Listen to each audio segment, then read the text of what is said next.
Check it out without a doubt, teachers, I'm teaching. Bringing new knowledge, oh yes, I'm reaching. Class in session, you learning them lessons. That's right, my man, so check out this assessment. All these issues, man, we addressing, showing and proving, yes, we manifesting. Classroom, HipHop 101. The classroom, HipHop 101. The classroom, HipHop 101.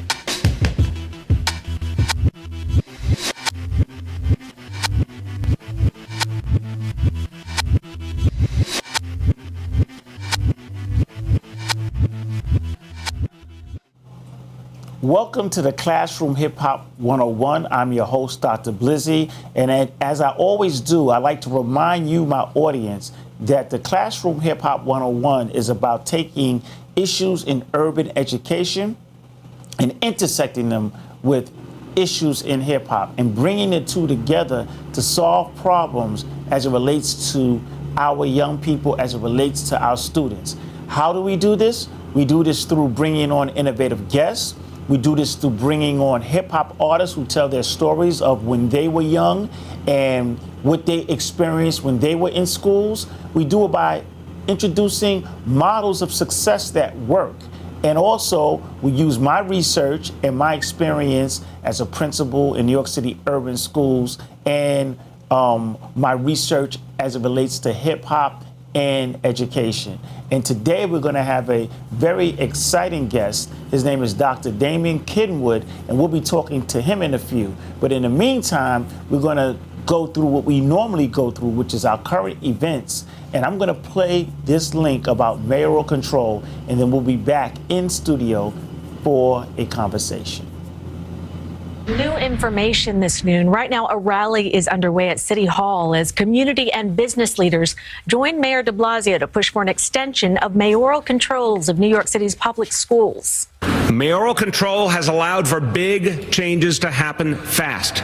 Pre-K for all. We went from 20,000 kids in full-day pre-K to 70,000 kids in 2 years' time. That would be 20,000 three-year-olds getting a full-day quality education this coming September. There is nothing more humbling than being responsible for 1.1 million children and their future. The state legislature has to pass a new bill extending mayoral control of the school system. Let me just say this about mayoral control.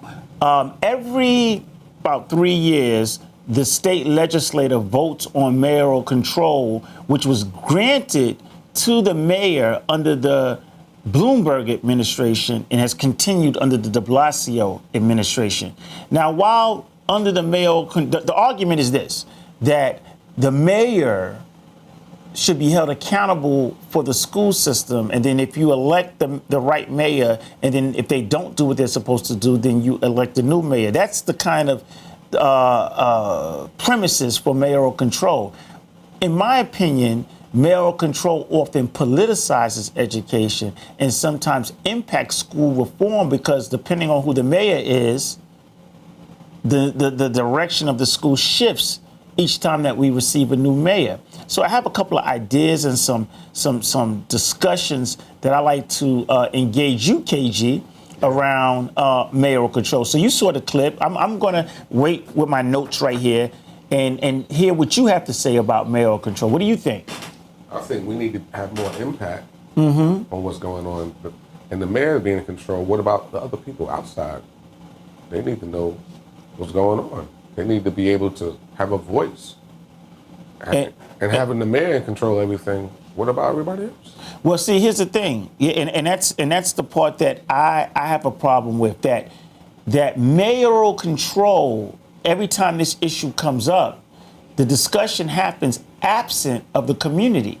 Now, you remember there used to be community school boards, right? Yeah. And so the community had some level of control. I'm not saying it was the best system. There was a lot of nepotism and things that came around. But even community school boards, if you understand the history of the fight for community control, was a compromise. Yeah.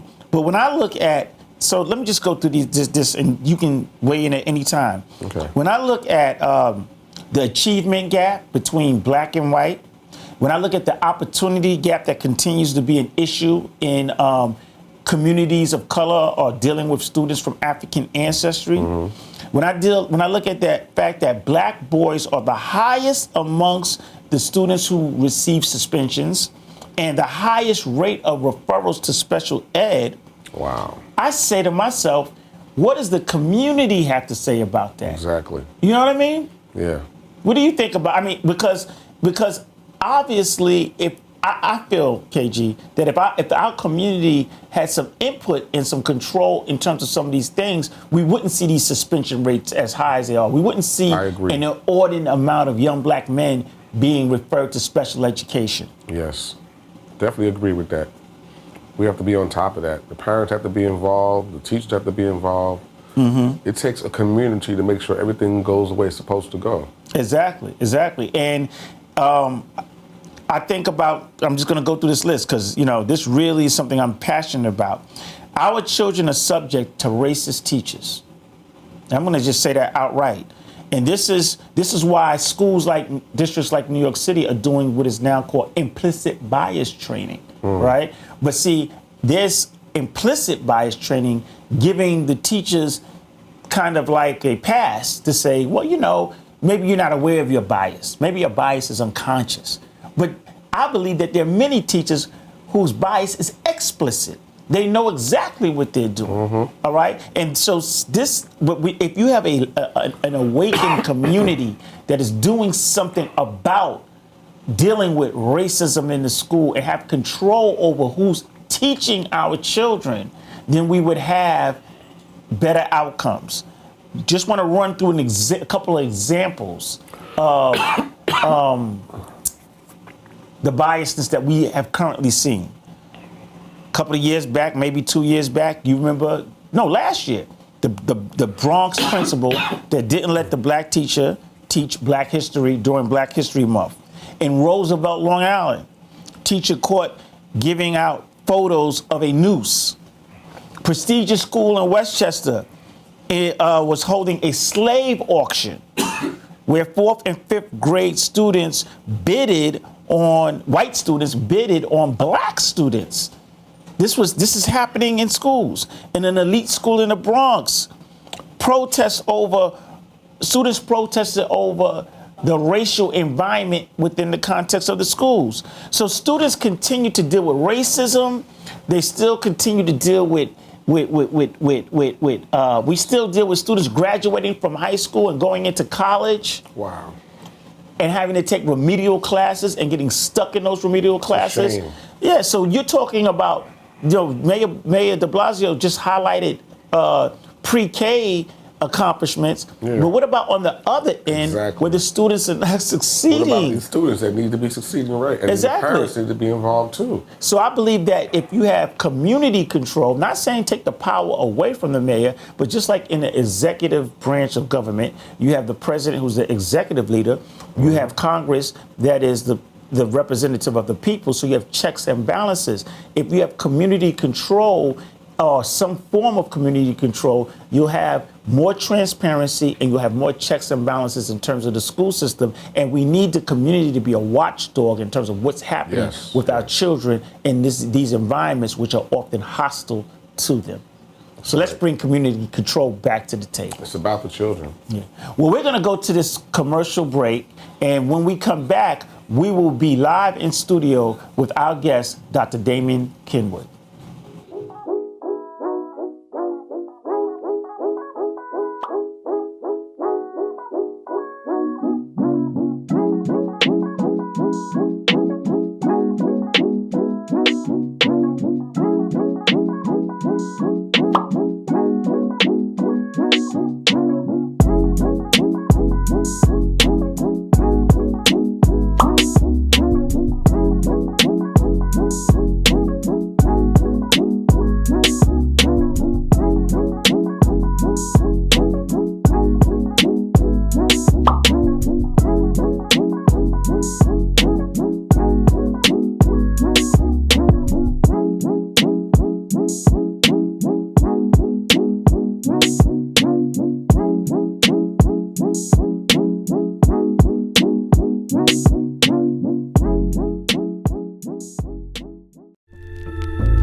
Hi, I'm Dr. Blake, CEO of True SK Consultants. True SK Consultants, the True stands for Teaching, Reading Uniquely to Reverse Underperformance, and the SK stands for School.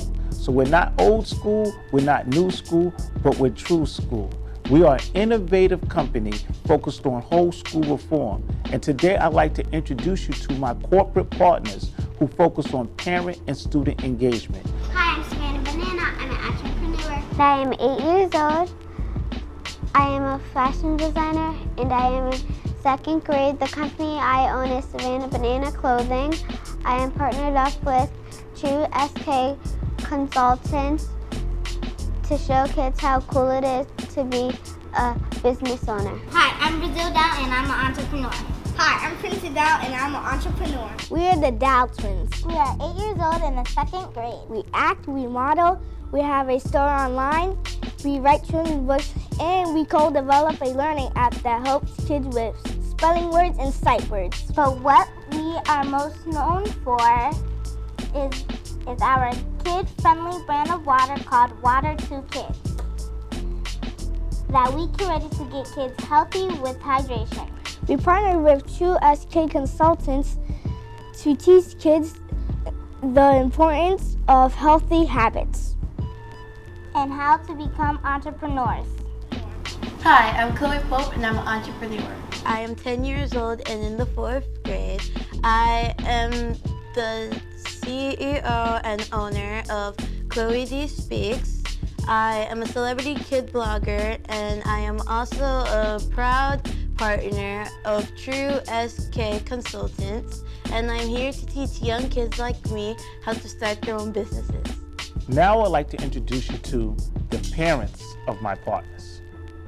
Hi, I'm Melina Dow. I'm the mommy of the Dow twins. Myself and my young entrepreneurs have partnered with True SK Consultants and Dr. Blake to share all of the information that we've learned on our journey.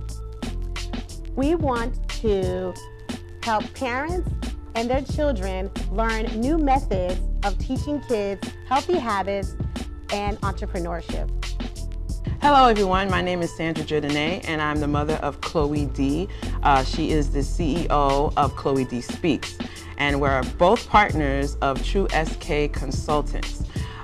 This venture is very important to me because Chloe, when she started reading, she wasn't interested in reading or writing, and I found a way to have her improve her reading and writing skills through blogging. And through the blogging, we created the company Chloe D Speaks. And I think that the model that I used to help Chloe become a better writer, a better reader, and a better interviewer was through the blogging aspect. And so I'm happy to be with True SK Consultants to help teach parents how to get their children involved in improving whatever skills they need to improve along with entrepreneurship. Hi, my name is Jessica Smith. I'm the proud mother of Savannah Banana. I have partnered with True SK Consultants to show parents how cool it would be to teach their children how to own and operate their very own business. My intentions are to show parents the step-by-step process on how to begin a business for their child.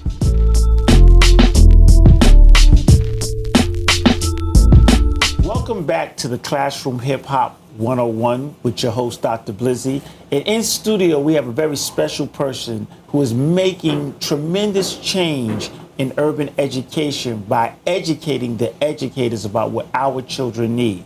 So we have today Dr. Damion Kenwood. He is the founder of the Education Revolutionary Conference, and that conference is just that. We're going to talk to him about that and a couple of other issues in urban education today. So I want to thank you for joining us today. Thank you, Dr. Kenwood. We appreciate you. Anytime, man. Thanks for having me. My friends call me Damion. Damion, all right. So listen, I got a couple of things that, a couple of questions that I would like to ask you. One is specifically what is your current title within the New York City Department of Education? So I'm the Director of Climate and Culture for Queens South. So I work with School District 27, 28, and 29. So when you say Director of Climate or Culture and Climate, what does that entail? You want me to tell you something? They still trying to figure out what it means. But I'm the guy who comes in and work with a principal, work with a school community in regards to make sure that every student who enters that door feels safe and feel like they're at home and feel like they have an environment in which they can learn. So, how, you know, when you started your career, you started your career as a. So, I'm thinking your educational career, of course. I started as a special ed teacher, special education teacher in Bed-Stuy, Brooklyn. And I was a teacher for 2 years, and what happened to most black males when they get into the field, if most administrations see you have potential, they grab you out of the classroom. So that was my 2 best years of ever being in the educational field. I felt I was having so much impact, and then the principal came to me and said, "You're doing such a good job, I'm going to move you out of the classroom." And so then you became a what? Then I became a dean. Okay. I did that for a couple of years, then I became an assistant principal. And then I left from there. I went to working with the CFN, the networks, as a director of climate and culture. The and CFN, for those who Children know. First Network. So what happened, they changed the structure where they had networks that service 32 schools. Okay. And I serve as the climate and culture director and also the deputy network leader.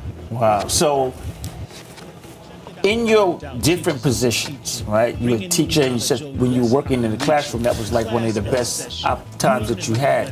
What was so special about when you were in the actual classroom that you take now with you on a district level kind of perspective in terms of leading?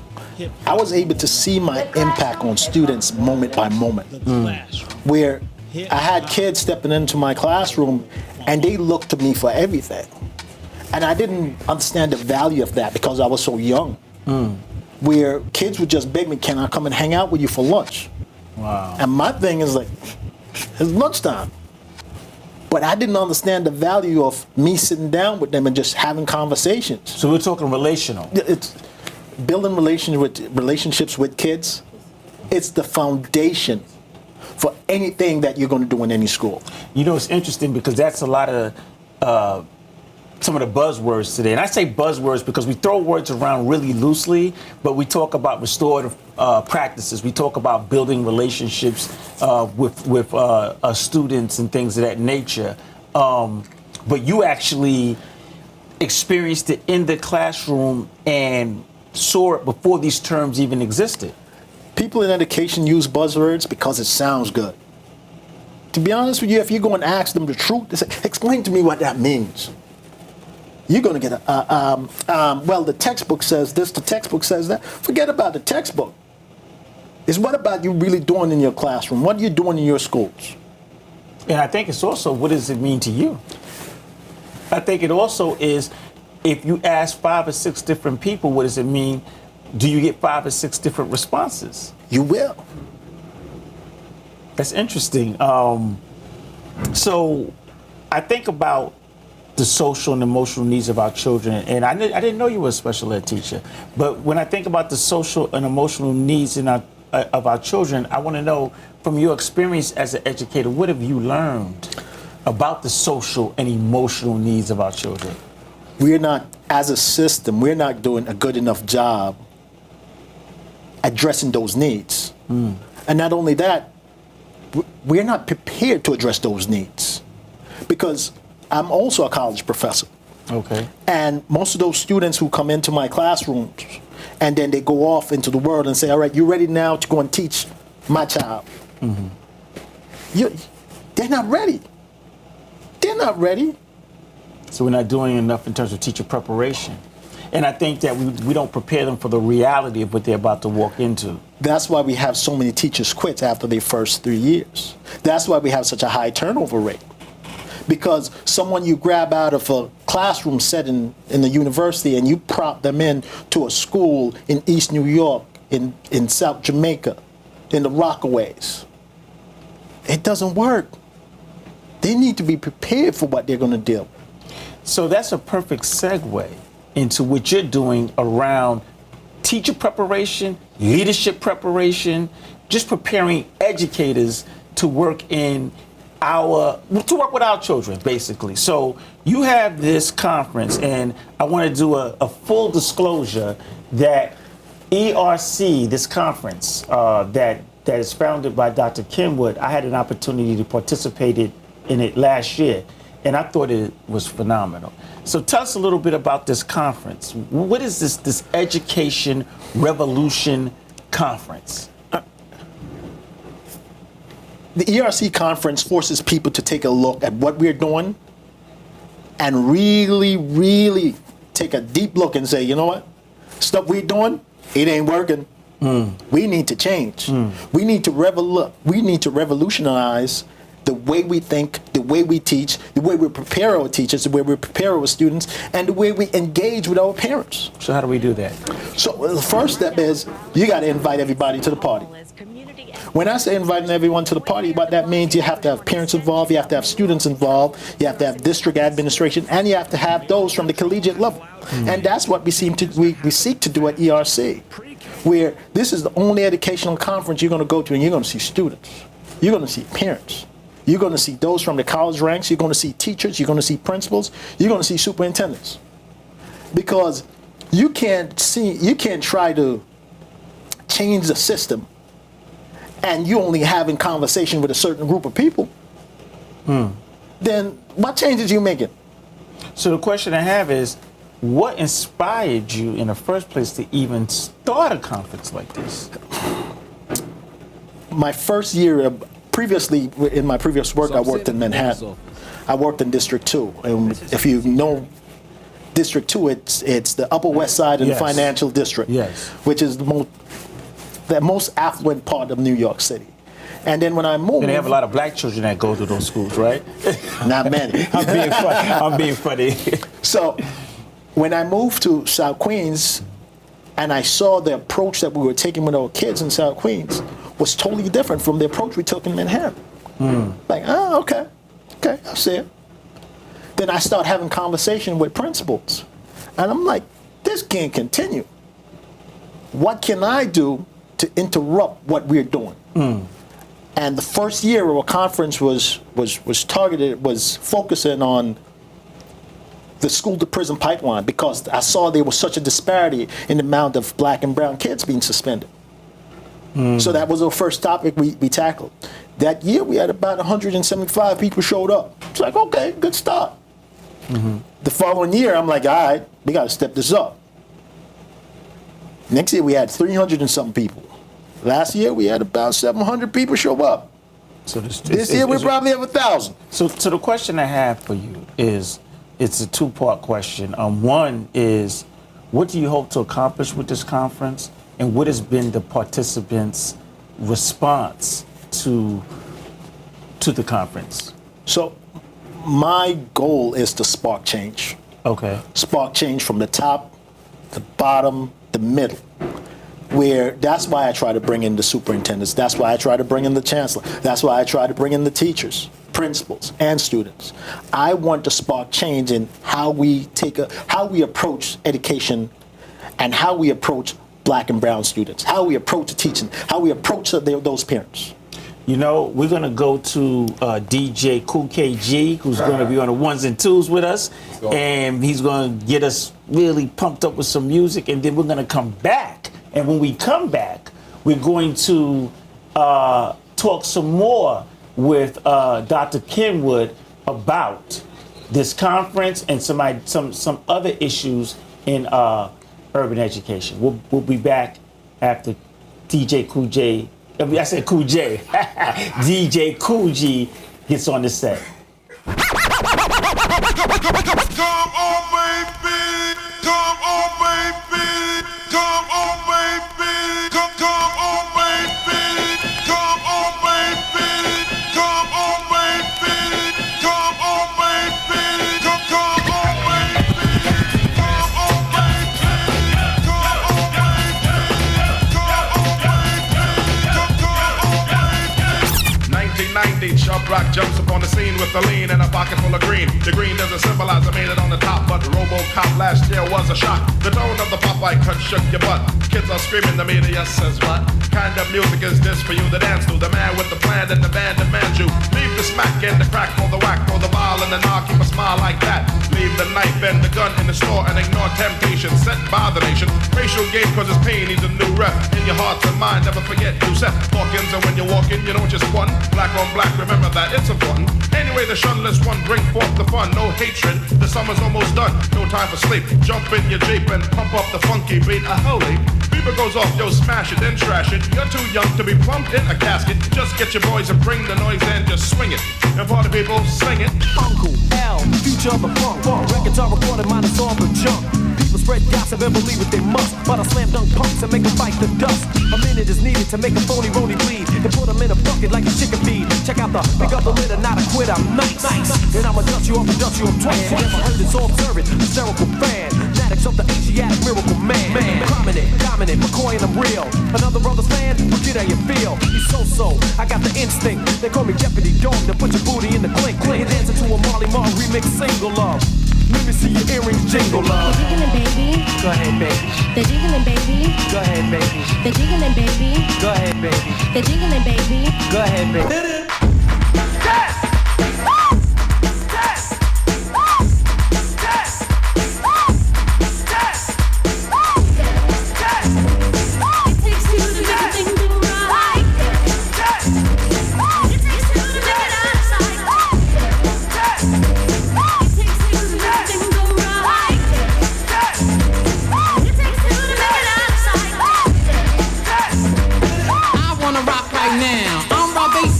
To get down, I'm not internationally known, but I'm known to rock the microphone because I get stupid, I mean outrageous. Stay away from me if you're contagious, cause I'm a winner, no not a loser. To be an MC is what I choose.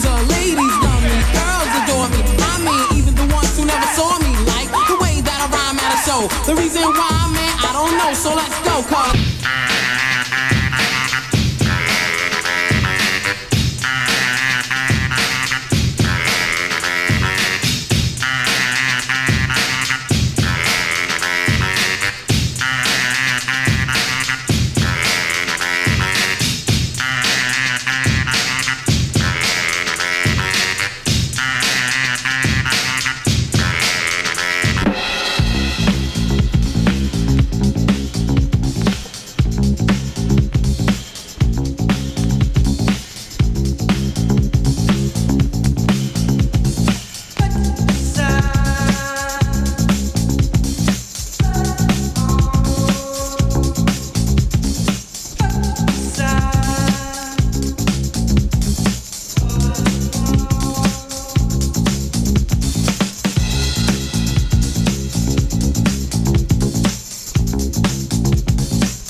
terrorist, here to bring trouble to phony MCs. I move on and seize, I just conquer and solve another rapper with ease. Cause I'm at my apex and others are below. Nothing but a milliliter, I'm a kilo, second to none. Making MCs run, so don't try to step to me, cause I ain't the one. I believe rappers just like Tylenol, and they know it. So I don't see why you all try to front, perpetrating a stunt when you know that I'll smoke you up like a blunt. I'm genuine like Gucci, raw like sushi. The stage of rage is what rap is to me, to make me wanna create chaos and mayhem. Cold rock a party until the AM. I'll make a muscle, grab the mic and hustle. While you stand dazed and amazed, I'll bust a little rhyme with authority, superiority, and captivate the whole crowd's majority. The rhymes I use definitely amuse, better than Dynasty or Hill Street Blues. I'm sure to score and door for more without a floor, cause I get raw.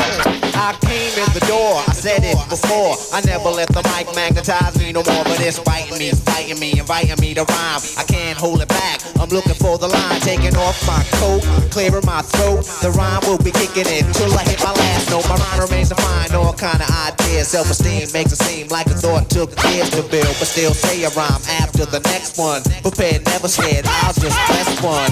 And you know that I'm the solo whiz, so Eric B, make a clap to this.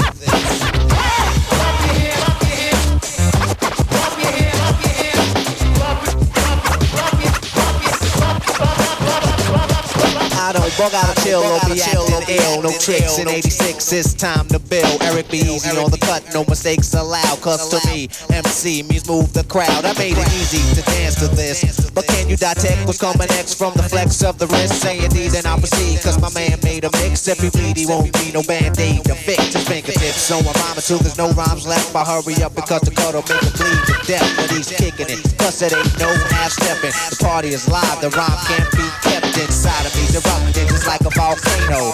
It ain't the everyday style or the same old rhyme, cause I'm better than the rest of them. Every B is on the cut and my name is Rock.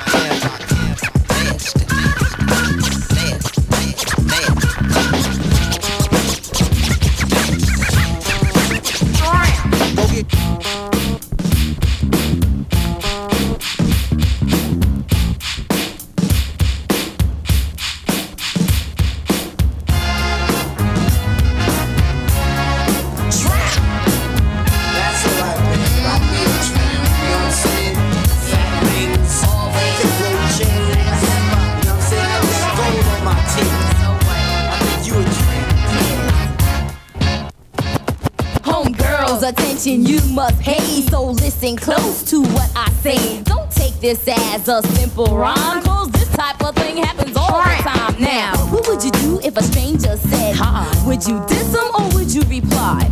If you answer, there is a chance that you'll become a victim of circumstance. Am I right, fellas? Tell the truth, or else I'ma have to show and prove you are what you are. I am what I am. It just so happens that most men are.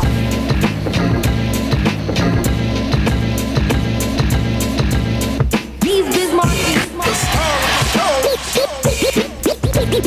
These Bismarckies. Hardworking. These Bismarckies. Mr. Dynamite. These Bismarckies. Mr. Dynamite. Yes, y'all are to the like beating. You can either dance or just have a seat and listen to the way in what I am displaying. A different kind of rapper language that I am saying. To all the party people that it go but info. When it come to rockin' parties, I am a nympho. Maniac, brainiac for doing my dancing. My record make the music. We'll put you in a trance and hypnotize your body and like it, drink Bacardi, and you won't be fighting the illin'. You just be partying down with the funky sound with yours truly. I'm the original B.I.Z. I mean, okay, I'll put the E and I aim to have fun and not be number one. And just here to let you know who's like running the place. And everywhere that I perform and do a show, as long as you know that nobody beats the biz. Nobody beating the biz. Nobody beats the biz. Nobody beating the biz.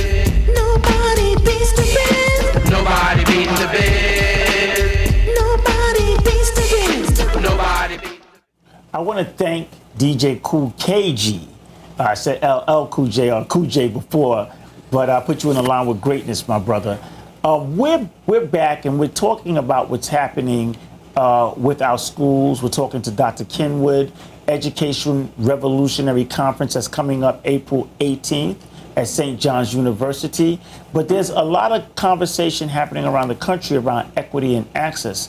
And one of the things that recently happened was a cheating scandal with people paying money to get students into college. It's an issue of privilege. It's an issue of power. Let's take a look at this clip, and we'll be back to talk to Dr. Kenwood after this clip. This is ABC's Aaron Katursky. 50 people have been charged in what federal prosecutors in Boston have called the largest college admissions cheating scandal ever prosecuted in the United States. Among those arrested are nearly 36 parents who collectively paid a college counselor based in California $25 million. And in turn, the college counselor has now pleaded guilty to bribing SAT administrators and college coaches at Wake Forest and USC and Yale and other schools to fake athletic credentials, so a prospective student would come off as a recruited athlete to be guaranteed admission, when in fact that prospective student may have never even played the sport. Federal prosecutors accused Felicity Huffman, the actress, of making a $15,000 purported charity payment to make sure that her daughter did well enough on the SAT to get into the school of her choice. Most of the defendants who have been arrested are due to make initial court appearances, and the case continues, meaning more people could be charged. Aaron Katursky, ABC News, New York. So what do you think about this cheating scandal that recently was found out in terms of these people of power and privilege gaining access to these colleges at the same time our children struggle to even gain access to some of these institutions, and they want to get rid of affirmative action? Doc, let's keep it real. Okay. Is it a scandal? This has been going on all these years. This ain't nothing new. It's not new. This is the system. And we always tell our kids, just work hard. Yes. Just work hard and get a good education. Everything is going to be all right. That ain't the truth. The system is rigged. The system is rigged against black and brown kids. And we know this. But nobody really want to speak about it because it benefits a certain class of people. Let's be honest, on every application you fill out for college, for most of your top colleges, what they ask, was your parent an alumni? That's one of the first things now. That give you a little bit of edge up. So now for me and you, and for a lot of parents, a lot of black and brown people who parents may have never, didn't go to Harvard, didn't go to Yale, didn't go to Stanford. Yes. That's already a strike against us. And you know what I think about? I also think about people who give endowments or, get buildings named after them and they donate to the school as a means of creating access for their children to go to the very same schools of privilege. So you're telling me you just donated $2 million to my school and I'm not going to say, all right, little Johnny can get in. Think about it. Think about it. It's just pay to play. We just can't afford to pay.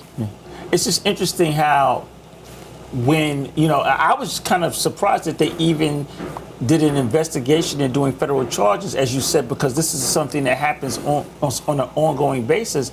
And one of the other things that I thought about was when I saw what they were doing, I said, this is what in hip hop they call scamming. You were basically, taking pictures, putting it to athletic bodies, having people go sit and take tests for you. The actress paid up to $500,000. This counselor gets a chance to make $25 million. This whole thing's a hustle. And then we talk about in urban education circles about equity and access, right? And the question is, how can we compete? And how can we ever be equal and gain access when we don't have the resources to do what they're doing? We can never compete, and we will never be able to compete because we're not even playing the same game. We're not even playing the same game, so we can't compete. This is why I really push for our HSBCUs. Yes. Whereas, you know what? HSBCU can give you just as good education as a Harvard or a Yale. Absolutely. And it's ours. It's ours. Yes. It's ours. But what they did, they really try and drain and did a brain drain on our HSBCUs. Yes. You go to a lot of HSBCUs now, you see just as many white kids walking around as black kids. Oh, yes. Oh, yes. Oh, yes. Big movement. And let me just say, just pivot for a second. When I think about your conference and I think about equity and access and some of the issues that are happening, you know, something that recently just came up in the news, I just wanted to get your take on it before you leave, is this issue of mayoral control. It's back on the table again, and every 3 years we kind of have this discussion. And one of the things that I've noticed, and we showed the clip earlier, is that they're absent in the discussion is the discussion of community control or some form of community control, right? And so I just wanted to get your take on that, because when we look at these schools and we look at the things that we're struggling with, how in the world are we not fighting to push to insert ourselves as a community to say we need to control what's happening in these schools? Parental control is only an issue when it comes to this. When people like you and I want to say, you know what, let's take control of the system that's educating our kids, it's a problem then. And that's one of the things that I really push back on our parents. Don't only come to school when the school call you and say, well, Damion got into trouble. Yes. I want you to show up every day and say, how are you spending the budget? How are you investing in my kid? What teachers are you getting in the school? Because the principals believe that, you know what, when a black face shows up when a black face parent show up, someone with my complexion show up to the school, they often show up being angry and uneducated. But that's not the case. I think a lot of times they're frustrated. They're frustrated by a system that is did damage to, like you said, their parents before them, and now they have children, and their children are going into the same hostile environment, and these parents are not only frustrated, but I know parents who have been fearful of what the school is going to produce in the terms of a quality education of their children. But that's a system that we have created, and that's something we have to dismantle. Absolutely. So what I want to say to you is, I want to encourage you to continue to do the work that you do. I want to let you guys out there know that this conference is happening at St. John's University, and as you heard Dr. Kenwood say, it's open to parents, it's open to educators, it's open to the community. St. John's University, April 18th, the ERC19, Year 19 conference. You got to come out there and see it. The same discussions that we're having here are the kind of conversations that will be happening there. Before I let you go, I told you I was going to ask you, so I gave you the opportunity to think about this. Who are your top 5 MCs? Big L. All right, okay. Biggie.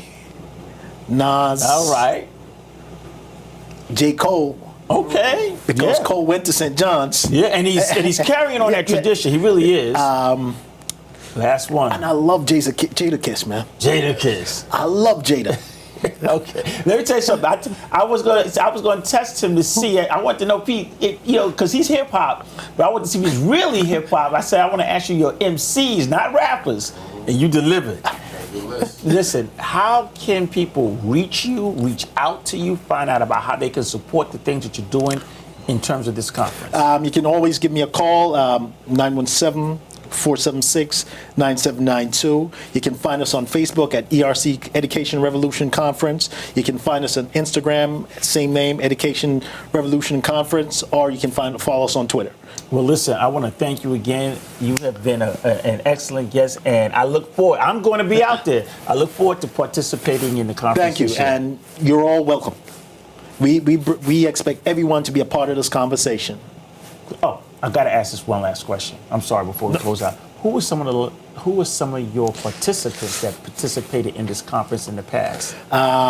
We have tapped into a hip hop community where we tapped into Charlemagne. He was one of our keynote speakers last year. Charlemagne the guy. The year before that, David Banner. David Banner. Dr. David Kirtland, who Ebony Magazine says was one of the most intellectual black professors in the country, Dr. Ian Roberts. Dr. Ian Roberts. So we get a wide cross segment of people attending. Dr. Blizzy. Dr. Blizzy. Dr. Blizzy was there last year. So we want to thank you again, and we look forward to seeing Anytime, you on 18th. bro. All right, Thank you, guys. We're going to now go to a commercial break, and we're going to be back after this commercial break.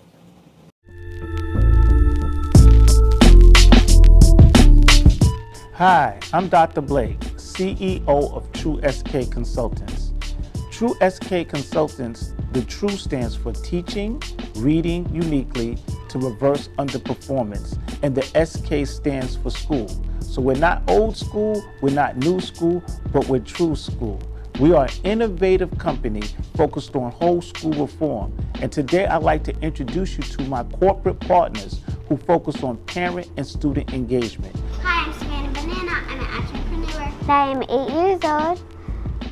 I am a fashion designer and I am in 2nd grade. The company I own is Savannah Banana Clothing. I am partnered up with True SK Consultants to show kids how cool it is to be a business owner. Hi, I'm Brazil Dow and I'm an entrepreneur.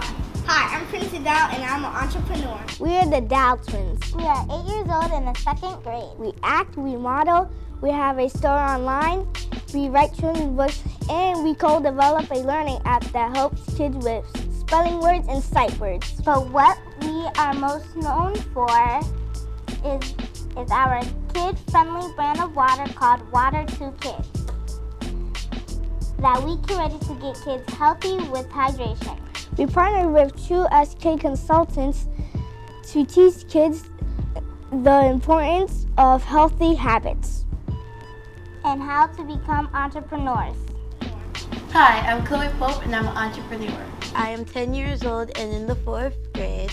I am the CEO and owner of Chloe D Speaks. I am a celebrity kid blogger and I am also a proud partner of True SK Consultants, and I'm here to teach young kids like me how to start their own businesses. Now I'd like to introduce you to the parents of my partners. Hi, I'm Melina Dow. I'm the mommy of the Dow twins. Myself and my young entrepreneurs have partnered with True SK Consultants and Dr. Blake to share all of the information that we've learned on our journey. We want to help parents and their children learn new methods of teaching kids healthy habits and entrepreneurship. Hello everyone, my name is Sandra Jordanae and I'm the mother of Chloe D. She is the CEO of Chloe D Speaks, and we're both partners of True SK Consultants.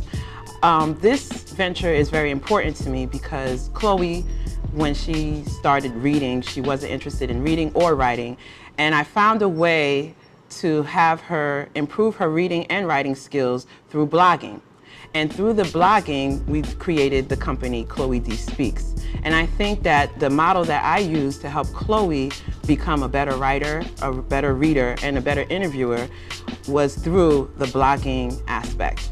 And so I'm happy to be with True SK Consultants to help teach parents how to get their children involved in improving whatever skills they need to improve along with entrepreneurship. Hi, my name is Jessica Smith. I'm the proud mother of Savannah Banana. I have partnered with True SK Consultants to show parents how cool it would be to teach their children how to own and operate their very own business. My intentions are to show parents the step-by-step process on how to begin a business for their child.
We want to thank our guest today, Dr. Damion Kenwood of the ERC conference, for coming and talking to us about what they're trying to do to solve issues in urban education.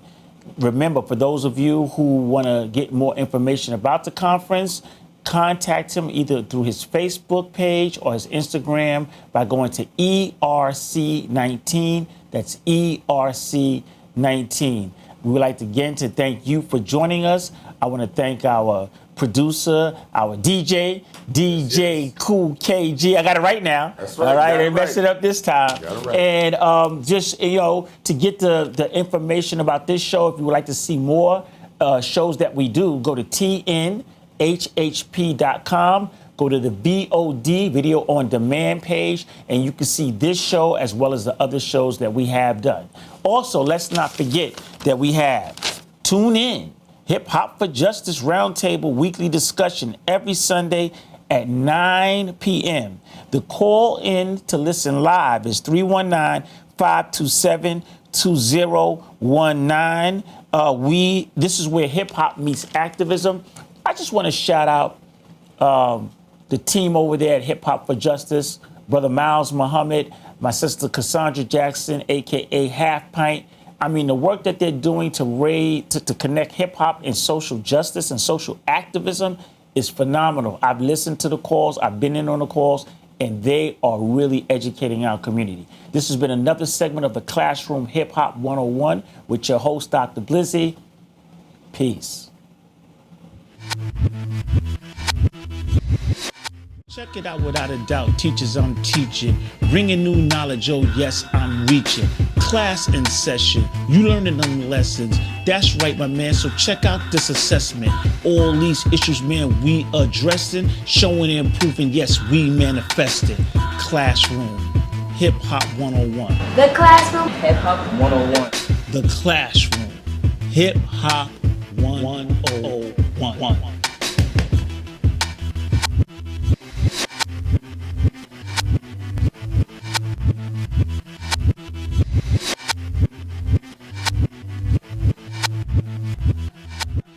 So I'm sitting at the dentist's office, got some time to kill.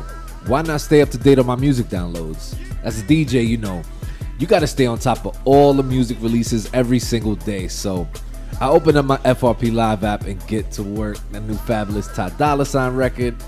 Oh, there's that new Petty Wap record from Young M.A. Saw it on Worldstar a week ago. I knew I would need it.